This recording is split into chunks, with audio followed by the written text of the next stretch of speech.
Hello dear students, आज से हम अपना नया चैप्टर स्टार्ट कर रहे हैं, chapter number 2। Okay, chapter number 2 उसमें हम लर्न करेंगे about electrostatic potential and capacitance. हमारा चैप्टर का नेम ही है इलेक्ट्रोस्टैटिक पोटेंशियल एंड कैपेसिटेंस। तो उसमें हम वहां पे पढ़ने वाले हैं कि what is electrostatic potential and what is capacitance. जो इलेक्ट्रोस्टैटिक पोटेंशियल है वो इलेक्ट्रोस्टैटिक पोटेंशियल कहां पे यूज होगा और कैपेसिटेंस का क्या यूज होगा। तो in last lecture we had learned that what is electric charge, what is electric field, what are the requirement of electric charge and electric field in electrostatics. Okay, तो यहाँ पे हम सीखने वाले हैं कि इलेक्ट्रोस्टैटिक पोटेंशियल क्या है। तो ये जो हमारा पूरा चैप्टर रहेगा वो दो पार्ट में डिवाइडेड है। पहले थोड़े टाइम तक हम सीखेंगे व्हाट इज इलेक्ट्रोस्टैटिक पोटेंशियल और उसके बाद हम कैपेसिटेंस की डिस्कशन करेंगे। ठीक है, तो पहले टॉपिक से हम स्टार्ट करते हैं इलेक्ट्रोस्टैटिक पोटेंशियल। तो सबसे पहले हमें थोड़ा बेसिक पता होना चाहिए इलेक्ट्रोस्टैटिक पोटेंशियल के लिए। बेसिक में ऐसा है कि सबसे पहले अगर हम कंपैरिजन करें ग्रेविटेशनल फोर्स के साथ, तो ग्रेविटेशनल फोर्स का हमारा फॉर्मूला था G m1 m2 upon r²। ये हमारा फॉर्मूला था G m1 m2 upon r²। और जो इलेक्ट्रोस्टैटिक फोर्स हमने फर्स्ट चैप्टर में लर्न किया, हमारे प्रीवियस चैप्टर में हमने लर्न किया, उसका फॉर्मूला था electrostatic force F = K Q1 Q2 upon r²। ये हमारा फॉर्मूला था। ठीक है, अब ये दोनों जो हमारे फोर्स हैं वो दोनों इनवर्स स्क्वायर लॉ कहलाते हैं, क्योंकि आप देख सकते हो कि 1/r² यहाँ पे है, यहाँ पे भी 1/r² ही है। दैट्स व्हाई वो दोनों इनवर्स स्क्वायर लॉ कहलाएंगे। दोनों में डिफरेंस बस इतना है कि जो हमारा ग्रेविटेशनल फोर्स है उसका कांस्टेंट आता है G और हमारा जो इलेक्ट्रोस्टैटिक फोर्स है उसका कांस्टेंट आता है K। तो यहाँ पे कांस्टेंट हमारा G आएगा और यहाँ पे हमारा कांस्टेंट K आएगा, और उसके रिगार्डिंग हम यहाँ पे पता है कि अलग अलग फोर्स लगते हैं।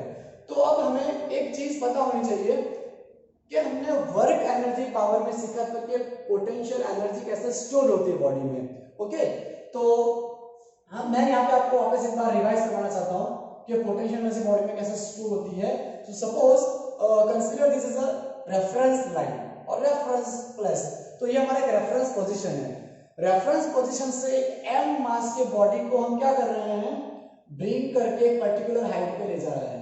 ठीक है, we bring a body having a m mass from particular position to another particular upper position at this point. Okay, and consider this point as a h height. Suppose this is our h height. Okay, now अगर हमें इस body को raise करना है, उठाना है, तो हमें क्या करना पड़ेगा, एक्सटर्नल फोर्स अप्लाई करना पड़ेगा। We have to apply external force on it. तो पहले तो फोर्स लगाना पड़ेगा, फिर उसको ऊपर की तरफ मूव करना पड़ेगा। तो यहाँ पे फोर्स भी लग रहा है और डिस्प्लेसमेंट भी हो रहा है, दोनों प्रोसीजर एक साथ हो रही है। दैट मींस कि यहाँ पे हमारा वर्क डन हो रहा है। ठीक है, तो जो वर्क डन आएगा हमारा W = क्या आएगा यहाँ पे, फोर्स इनटू डिस्प्लेसमेंट। ओके, यहाँ पे हमने W के ऊपर एरो नहीं लगाया क्योंकि वो हमारा स्केलर क्वांटिटी है, और यहाँ पे क्या हो गया, हमारा दो वेक्टर क्वांटिटी की स्केलर प्रोडक्ट मिल रही है, और दो वेक्टर की स्केलर प्रोडक्ट मिली, इसीलिए बीच में हमने डॉट लगा रखा है। ठीक है, अब अगर हम डॉट को रिमूव कर लेते हैं तो यहाँ पे हमारा fx cos थीटा हो जाएगा, और वहां पे cos थीटा यहाँ पे 180 आएगा क्योंकि हम ऊपर की तरफ फोर्स लगा रहे हैं। Okay, we are bring that body to upper side and gravitational force acting on it at lower side. Okay, तो उस पे ग्रेविटेशनल फोर्स लोअर साइड की तरफ लग रहा है और हम बॉडी को ऊपर की तरफ रेज कर रहे हैं, इसलिए यहाँ पे क्या हो जाएगा, हमारा डॉट हटाया तो cos 180 हो जाएगा, और as you know the value of cos 180 is -1, तो हम यहाँ पे क्या कर पाएंगे, वहां पे -1 लगा पाएंगे। ठीक है, तो हमारा जो वर्क डन आया वो क्या आया, नेगेटिव में आया, -f × x, और यहाँ पे x = हमारा h है और f = हमारा mg होगा, क्योंकि हमें पता है कि whenever any body is raised or body is on rest or moving, always gravitational force mg is downward direction. Okay, gravity force mg नीचे की तरफ लगेगा उसको, तो F is equal to mg। तो अगर दोनों की वैल्यू हम उस पे सब्स्टिट्यूट कर लेते हैं यहाँ पे, तो क्या हो जाएगा हमारा, F की जगह हम लिखेंगे mg और x की जगह पे हम लिखेंगे h, तो W हमारा हो जाएगा W is equal to minus mgh। ठीक है, यहाँ पे जो W हुआ हमारा वो क्या हो गया, माइनस mgh। माइनस क्यों आया, बिकॉज ग्रेविटेशनल फोर्स नीचे की तरफ लग रहा है, हम उसके अपोजिट वर्क कर रहे हैं ऊपर की तरफ, इसलिए यहाँ पे हमारा माइनस लगा।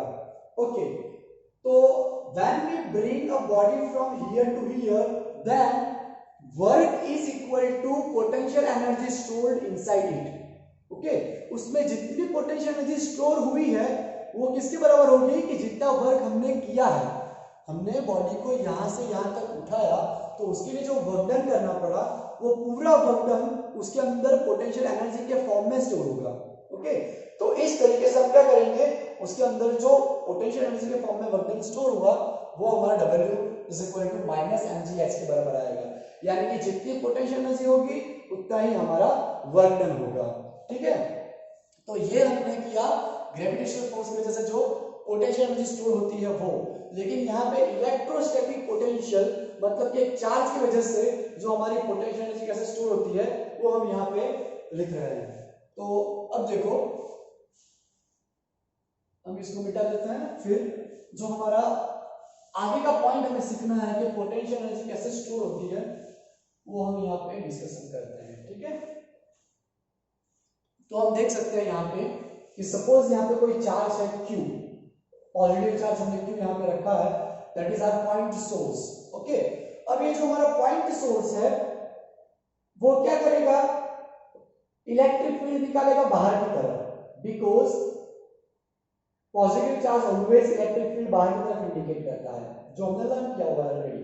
ओके, तो ये हमारा प्लस Q चार्ज है। ठीक है, अब आप देख सकते हो कि suppose we have to move a charge particle from one place to this another point. Okay, इस पॉइंट को हम यहाँ पे R से इंडिकेट कर लेते हैं और यहाँ पे हमारा एक पॉइंट P है, and we have to bring this positive charge from R to P.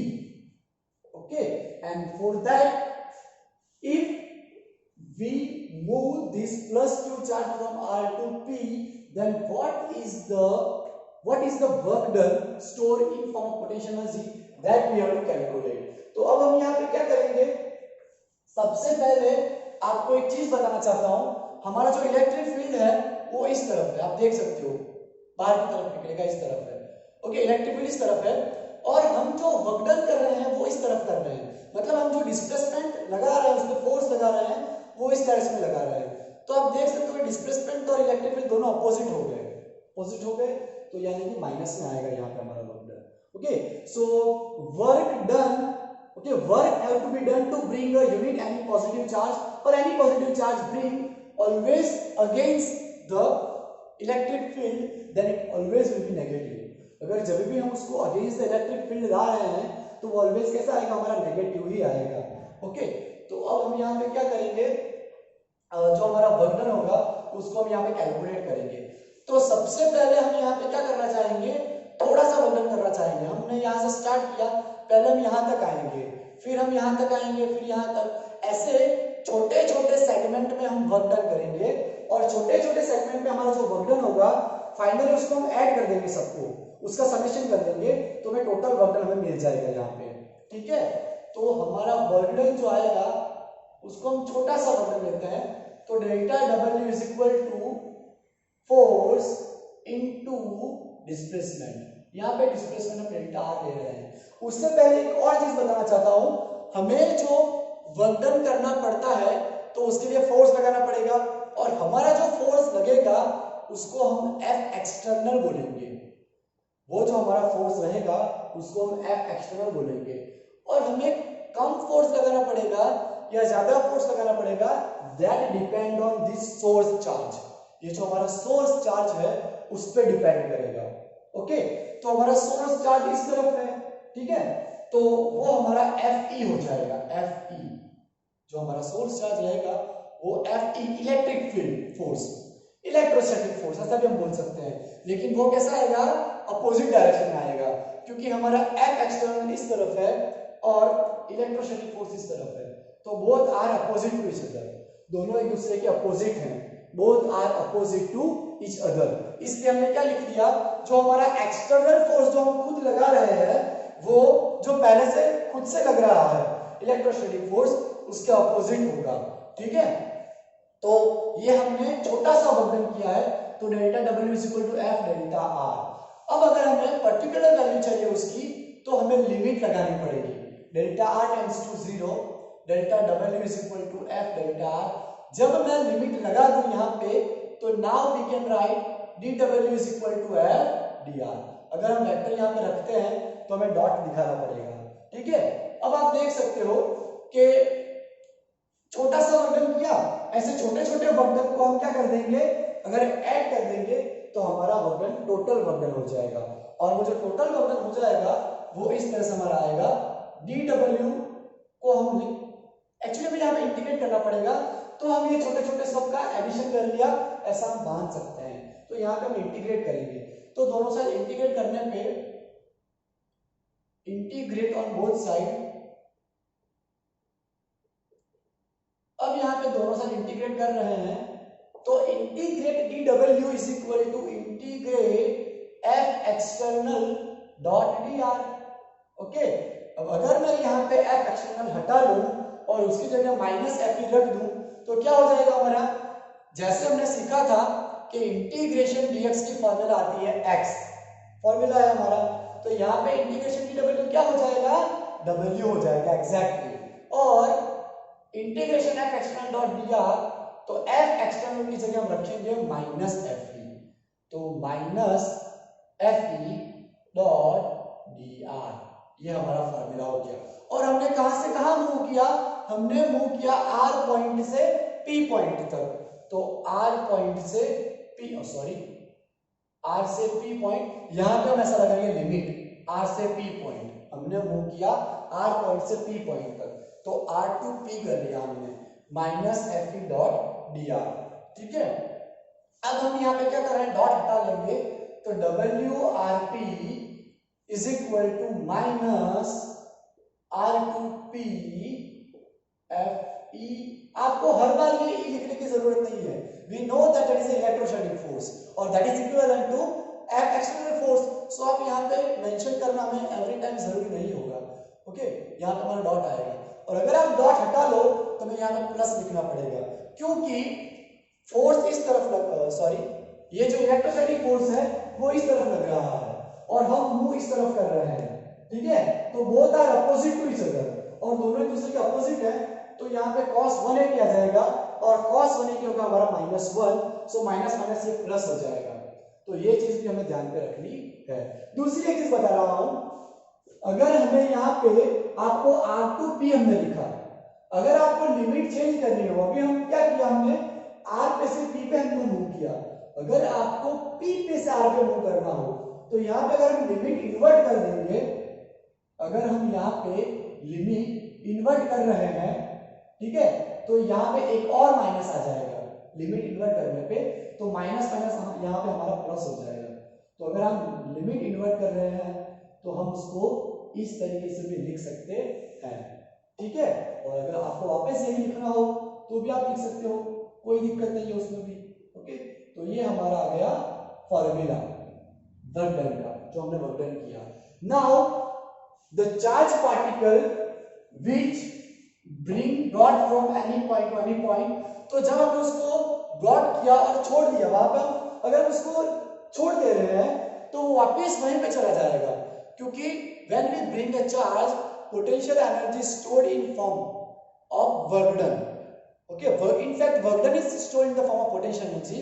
तो यहाँ पे सपोज हम पार्टिकल को ले आए, अभी हमने उसको होल्ड कर रखा है, हम उस पर एक्सटर्नल फोर्स लगा रहे हैं, लेकिन जब हम उसको रिलीज कर देंगे, छोड़ देंगे, तो वापस वो अपनी जगह पे चला जाएगा, तो potential energy convert into kinetic energy, तो over here also the energy conservation law is fulfilled, जो हमारा एनर्जी कंजर्वेशन लॉ है वो फुलफिल हो रहा है, ठीक है ना, ओके।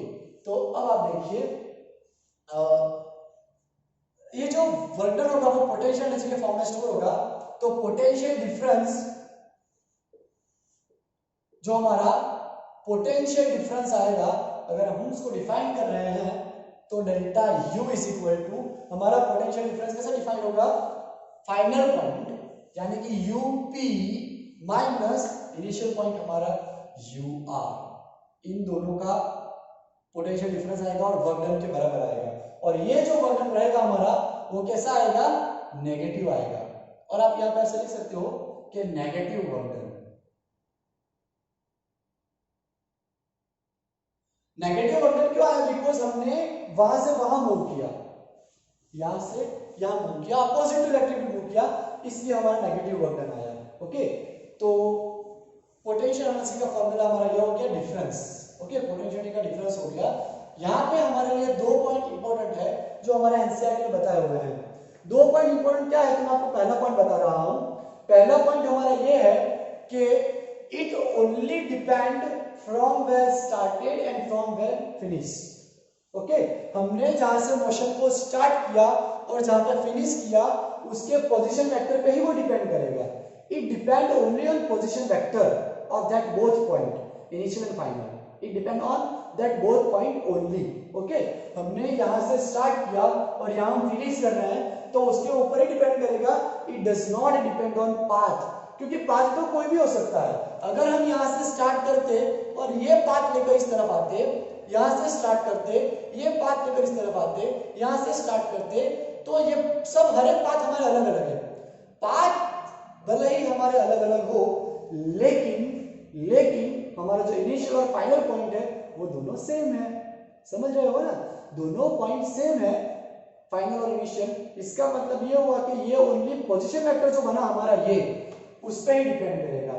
तो potential energy is path independent, वो पाथ पे डिपेंड करेगी नहीं। दैट ओनली डिपेंड कि कहां से हमने स्टार्ट किया और कहां पे हमने फिनिश किया, उसके ऊपर ही डिपेंड करेगा। From where started and where we finish, उसके ऊपर ही वो डिपेंड करेगा। ठीक है, तो फर्स्ट पॉइंट हमारा हो गया कि वो कैसा रहेगा, पाथ इंडिपेंडेंट रहेगा।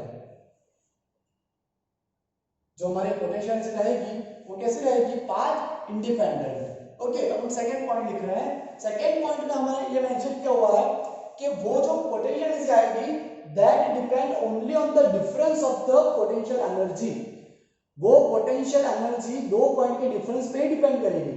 It does not depend on any individual point. Okay, और it also does not depend on constant, constant पे भी डिपेंड नहीं करेगी। ओके, क्योंकि मैं आपको यहाँ पे एक एग्जांपल बताना चाहूंगा जो हमारे बुक में ही रिप्रेजेंट किया है कि कांस्टेंट पे क्यों डिपेंड नहीं करती। हम सपोज मान लेते हैं कि ये जो P की पोटेंशियल एनर्जी है, हमने उसमें कोई कांस्टेंट ऐड किया अल्फा, ठीक है, और R में भी हमने वैसा ही किया। R में भी हमने क्या किया, एक कांस्टेंट को ऐड किया, अल्फा को, अल्फा हमने ऐड किया। ठीक है, अब आप देख सकते हो कि अल्फा हमारा ऐड हुआ है, तो यहाँ पे अगर हम माइनस अंदर ऐड करेंगे तो plus into minus, minus minus minus plus, यहाँ पे भी माइनस।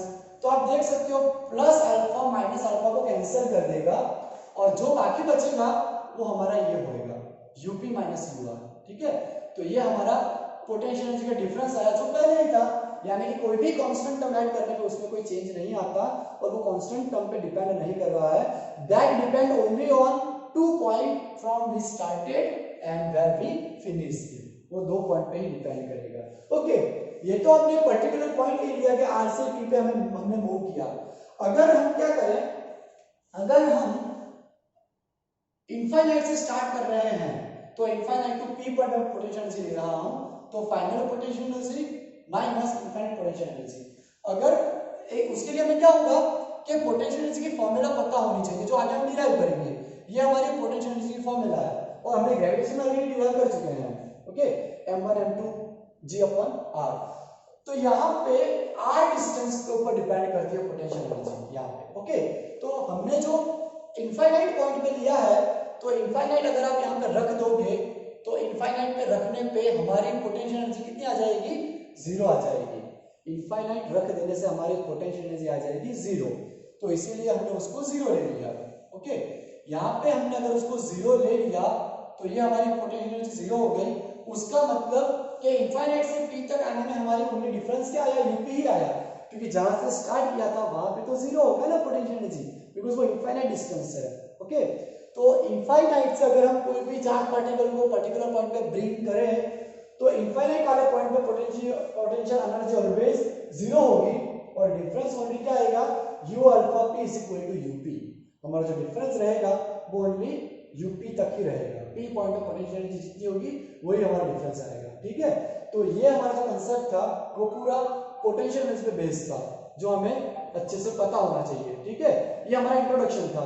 अब नेक्स्ट वाले लेक्चर में हम पोटेंशियल डिफरेंस का जो फॉर्मूला है उसका डेरिवेशन देखेंगे पॉइंट चार्ज के लिए और हमारा लेक्चर आगे स्टार्ट हो जाएगा। तब तक के लिए बाय एवरीबॉडी।